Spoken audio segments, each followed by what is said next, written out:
It started like a bad joke in Las Vegas. A professor, priest, and prophet walk into a bar. Stop me if you've heard this one. I had spoken at a freedom event on the Strip. Tina Peters debuted free of prison irons to an adoring public. The room was full of people who wanted the truth told out loud. After, I walked to a quiet bar for dinner. Friendly faces gathered. The table grew. The steak came. Bourbon was poured. A man dressed in black sat a few chairs down.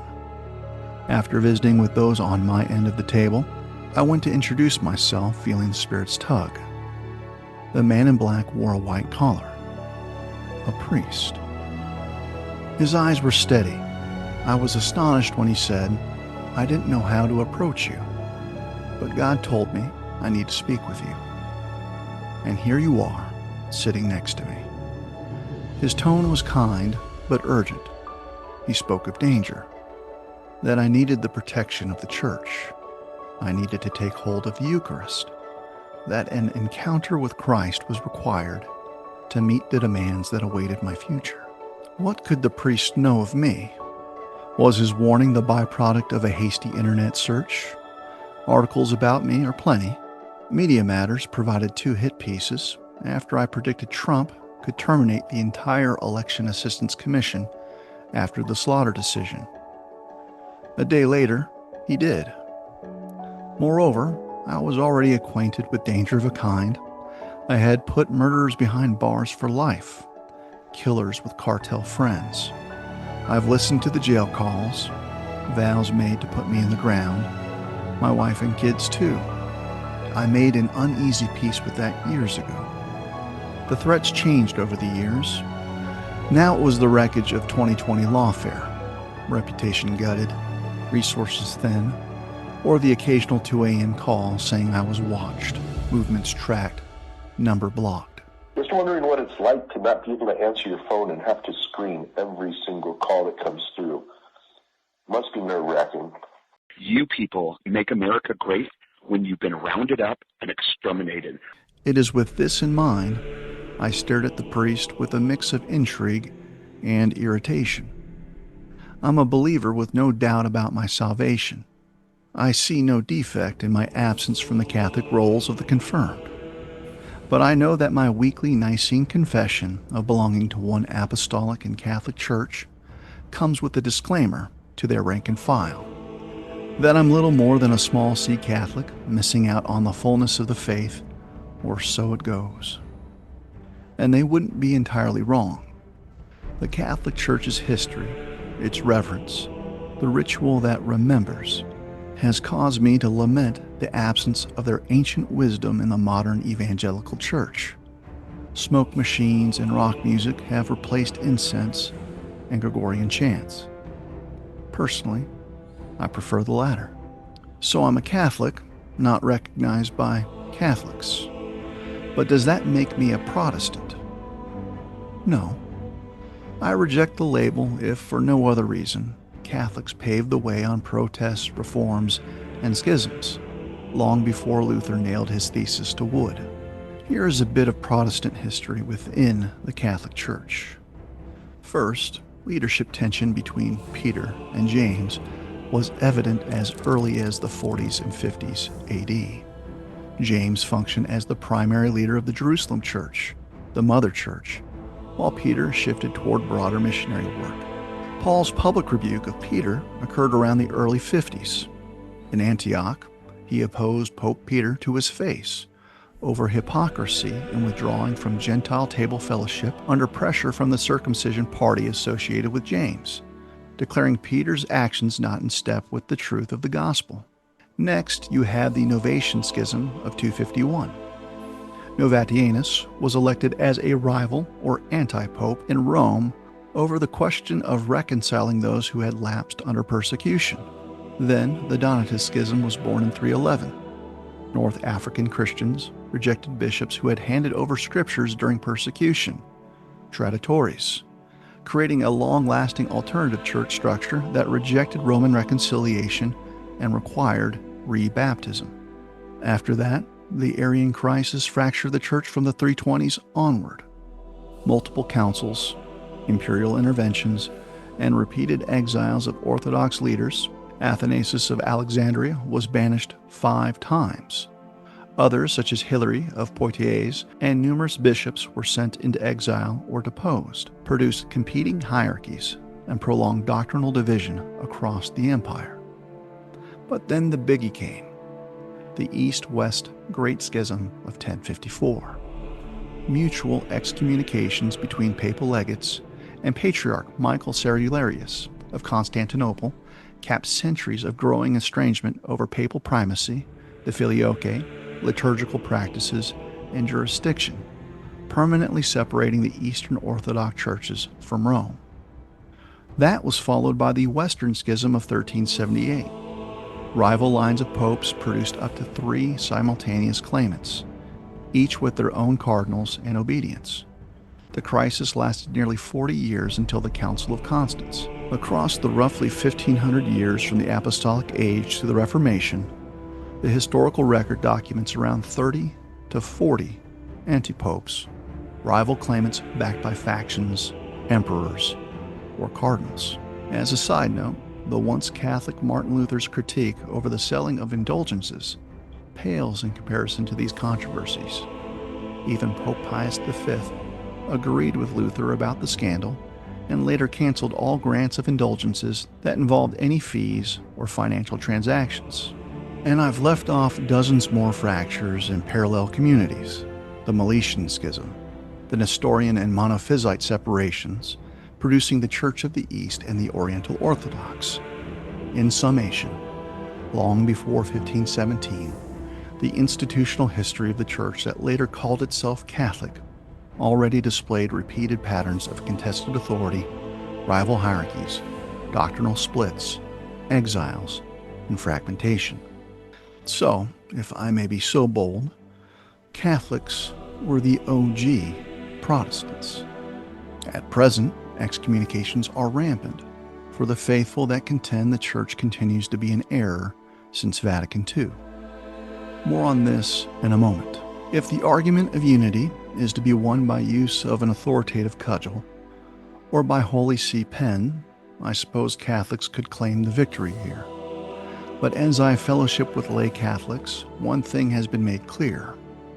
They remain Catholic not because of Pope Benedict, Francis, or Leo, but oftentimes in spite of them. So, in my best schoolyard tone, I mutter, I'm not a Protestant, you are. Or my creed of belonging to one apostolic and Catholic church means nothing. But back to the priest in front of me. He couldn't know I carried this dialogue in my head for years, or that I know the Antichrist is coming, and its spirit had taken up a residence in the Vatican in the 1960s. But something told me he already knew. I would soon learn the priest had been defrocked for naming errors inside the church, its sexual depravity, the abuse of children, the knowledge of secret blackmail files that kept the Vatican a whorehouse, with popes too afraid to expose what it held, that he performed an exorcism in the White House after the Obama administration. Proximity to Trump made the priest a pariah amongst captured leaders in the Catholic Church, and evangelical witches offering spiritual advice to the president. They bid their time. When Trump was ousted in the 2020 soft power coup, they seized the opportunity and invented a tale of financial impropriety, enough to stain his name and confuse his parish. Now he sat in a bar telling a stranger that the same church offered safety. I could sense he meant the divine church, and not the corruption of the Vatican. Still, the irony was thick enough to cut. This won't be a short record. Church unity wasn't my problem until I met the priest, but his pain affected me. Now I'm presented with an intellectual and spiritual mountain to climb. 2,000 years of fragmentation. Is there an answer? To look at the pitch of that mountain, to feel the scorching heat of modern-day Pharisees, is to desire quitting before taking the first step. But since I write about the things that burden my mind, up we must go. And that's the topic for today. Ascension. Let's ask the question, why is church unity important? Because Christ and his church have enemies. The Antichrist. Maybe you've heard of him. 2 Thessalonians chapter 2 declares, "Let no one deceive you in any way, for that day, Christ's return, will not come unless the rebellion comes first, and the man of lawlessness is revealed, the son of destruction, who opposes and exalts himself against every so-called God or object of worship, so that he takes a seat in the temple of God, proclaiming himself to be God." The temple of God. A church. The church. According to reports, a Muslim prayer room has been established in the Vatican's Apostolic Library after visiting Muslim scholars complained they had nowhere to pray. And the Vatican, ever eager not to offend, except Catholics, immediately obliged.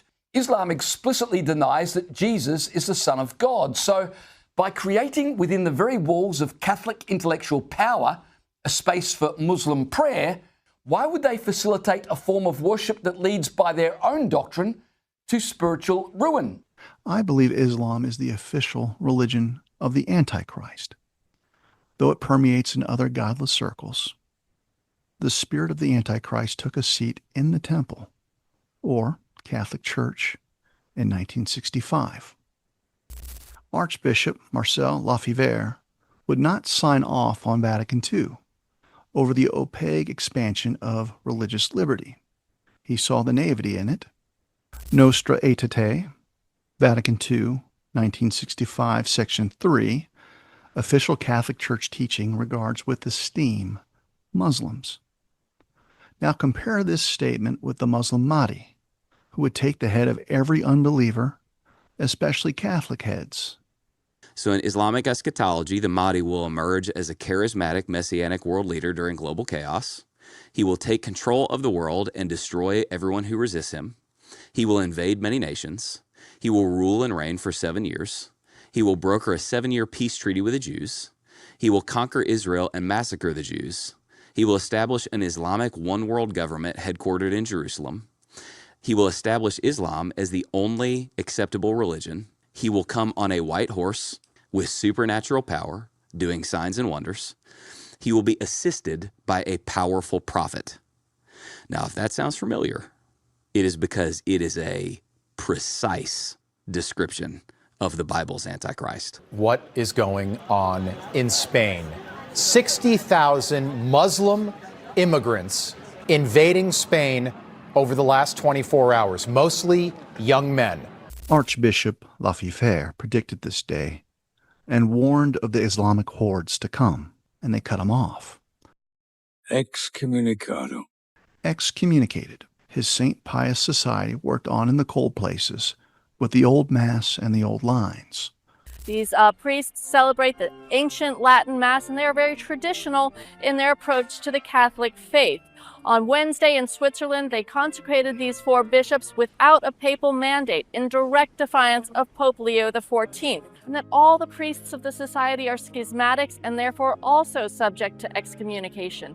And it warned ordinary faithful that if you go to these SSPX masses, you too could risk excommunication if you formally adhere to the group. Archbishop Vigano wrote the same later in the open and called Vatican II the root of what followed. Excommunicated in 2024. He's accused the Pope essentially of heresy and of promoting LGBTQ agendas and environmentalist agendas and unchecked immigration, and he's linked him to Davos, the World Economic Forum. Now the Muslim men cross into Spain. In New York, there's Mamdani. The numbers rise in Dallas and Dearborn. The church's infiltration and the proliferation of Islamic terrorism is no coincidence. The City of London is the root. We are merely witnessing 2 of its most powerful arms in action. Rome is one. The House of Rothschild holds the Holy See through its loans. Iran is the other, the agent that spreads the fire. Trump and Bessent press hard. The syndicate's answer comes in directed energy over Spokane, Washington. That's part of the engine of the car that just melted out of it. Houses incinerated, while trees and grass remain intact. Then you have the cyber strikes on water systems. Notice how Trump will not name Iran as the media tries to redirect our attention away from the money men. A senior law enforcement official says the incident bears the hallmarks of Iranian meddling. I heard in Minnesota there was a cyber attack, and they blame it on Iran. I don't think so. I think Iran should be so lucky. Iran's got bigger problems than worrying about Minnesota. Governor Walz is responding to the president's allegations. Trump knows exactly who is responsible for this attack. Trump will not name Iran. He keeps his eye on the money men in London. When he tells Iran to brace for the decapitation strike, he speaks to the lenders. I want to give them every last chance before decapitation. It's very tough to do what we have planned, still planned. We'll see what happens. Their blows are only the last thrashings of a dying order. The bridge from London to Iran falls. The bridge from London to the Vatican falls. In the midst of it all, Senator Grassley posts pictures of vacuum cleaners. The meaning? Trump is done cleaning the Justice Department. The ODNI is emptied. What has restrained the Antichrist spirit thus far is the body of Christ. Case in point, 2020 brought us to the brink of lawlessness. Senator Cruz told the Attorney General you should be prosecuted. Yeah. I'd have to laugh at that. Could you imagine how much more so if Christians were not present to fight for truth? On the advice of counsel, I respectfully decline to answer based upon my rights under the Fifth Amendment to the Constitution.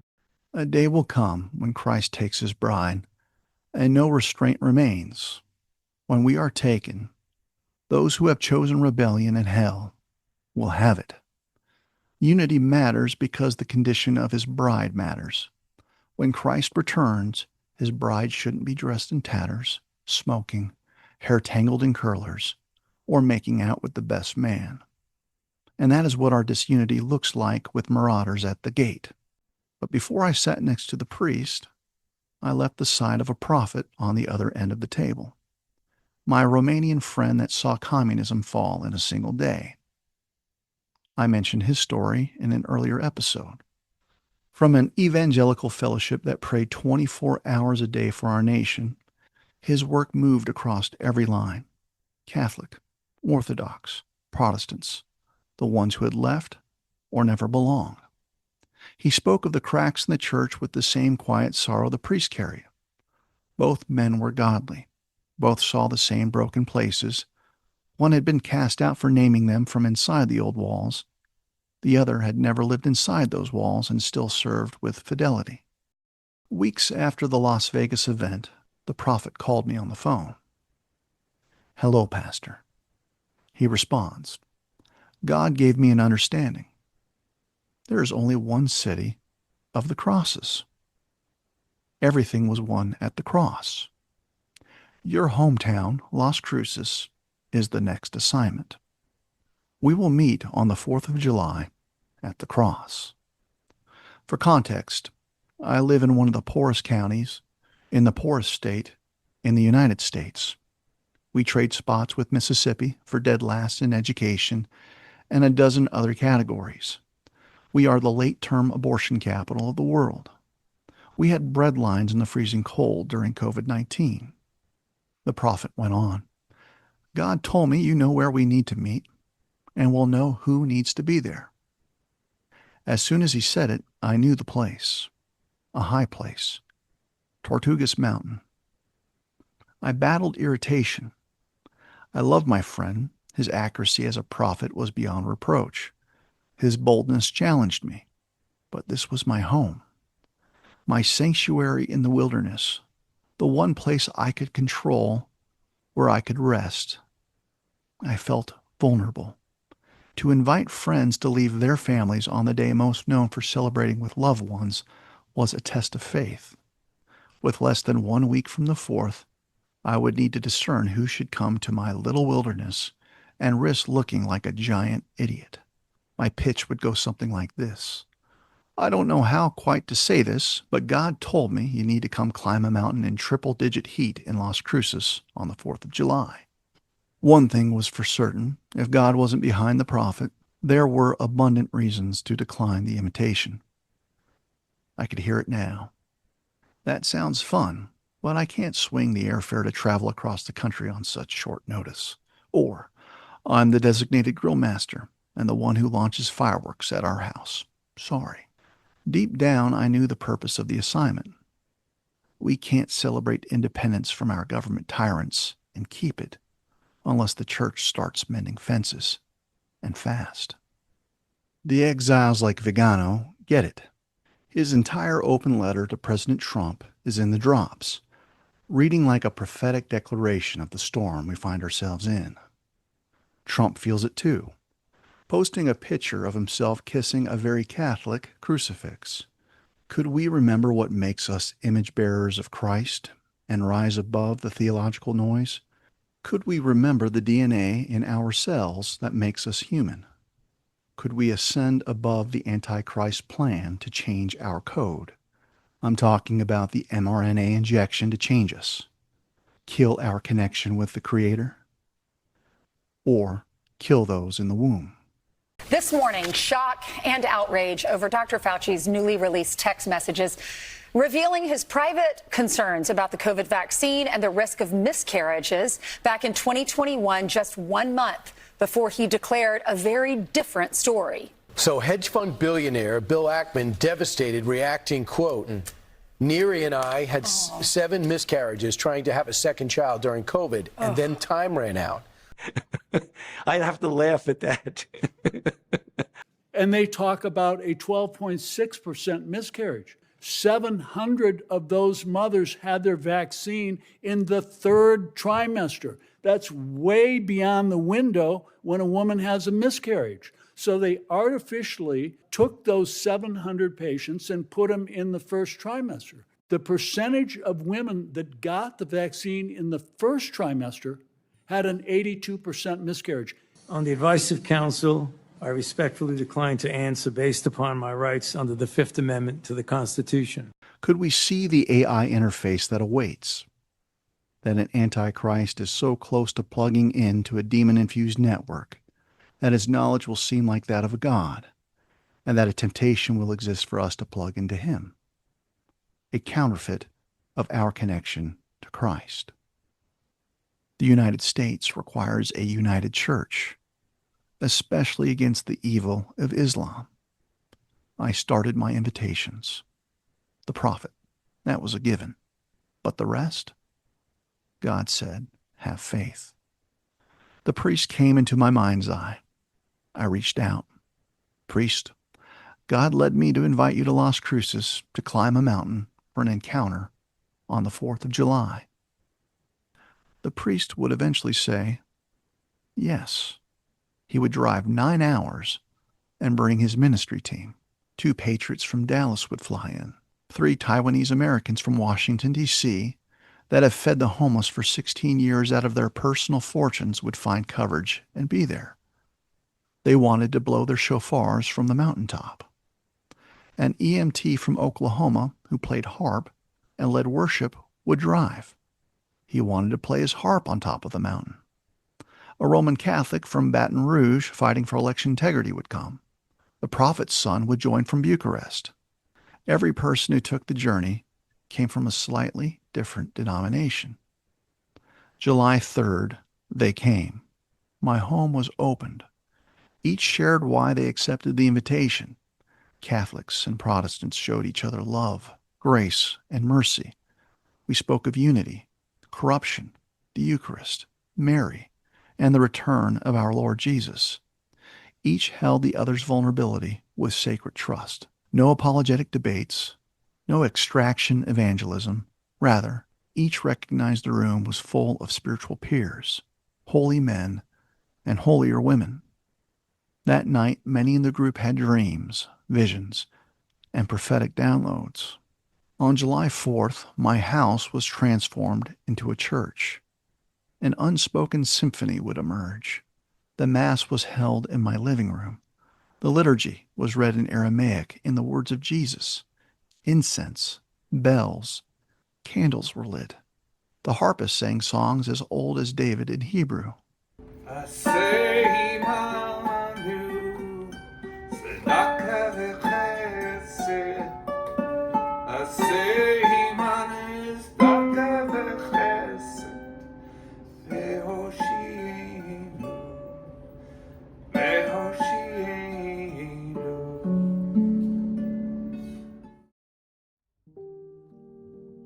The next thing that happened may scandalize you. The Eucharist was administered to exiled and unconfirmed believers. Under a rare exception, Catholic Canon 844, Section 4, it was permitted. The exact requirements are as follows. 1. The recipients are to be baptized. We were. 2. There is a grave and pressing necessity. Our purpose was to accomplish unity for the survival of the Church, with the knowledge that Christ's return is not only imminent, but we are accountable for our readiness or lack thereof. Check. 3. The recipients cannot approach a minister of their own community. As an unconfirmed exile in the faith, hosting Christians from different parts of the country, this too was satisfied. 4. The person must spontaneously ask for the sacrament. The priest does not invite or pressure them. Upon receiving the teaching of the sacrament from the priest, the prophet agreed that the teaching was without error, that I believed the real presence was in the sacrament, and that if the priest could administer without violating his own canons, I would receive it. 5. The person manifests Catholic faith regarding the sacrament, real presence, that it is truly the body and blood of Christ. All evangelical recipients examined their own consciences and had the option of taking or declining the sacrament. 6. The person is properly disposed, in a state of grace, free from serious sin, approaching with reverence, etc. With this, bread and wine were set out. The words were spoken. Christ was received by everyone invited, in strict adherence to the canons. Only one defect could be argued, though I am not persuaded that it would carry the day in the courts of heaven, but here it is. An exiled priest cannot feed others with the sacred bread of the presence. Matthew 12 is my response. Jesus said to the Pharisees, "Have you not read what David did when he was hungry, and those who were with him, how he entered the house of God and ate the bread of the presence, which it was not lawful for him to eat, nor for those who were with him, but only for the priests?" Say what you want, but a miracle happened in my living room. We turned back the clock and lived a reality that the church practiced for 1,000 years. I could tell you this: Satan hates what we did. We were supposed to debate and divide. We didn't. The modern-day Pharisees will recoil back in indignation at hearing what I just shared. Those who harbor hate for the Catholic, their hackles are up. The table isn't theirs to guard, they mutter. Those who loathe the Protestant are enraged at the priest's audacity. Later that day, we climbed Tortugas Mountain. The triple-digit heat came down as a cloud covered our steps, and a gentle breeze cooled our skin. On the mountain, we held a joint service at an altar. An old slab was in the shadow of a giant telecommunications tower covered in satellite dishes, an antenna to the world. At the end of the service, a gust of wind howled. Without any prompting, the harp player and I instinctively knew to lift his instrument into the air. The wind ripped through the harp strings, amplifying a sound out of this world.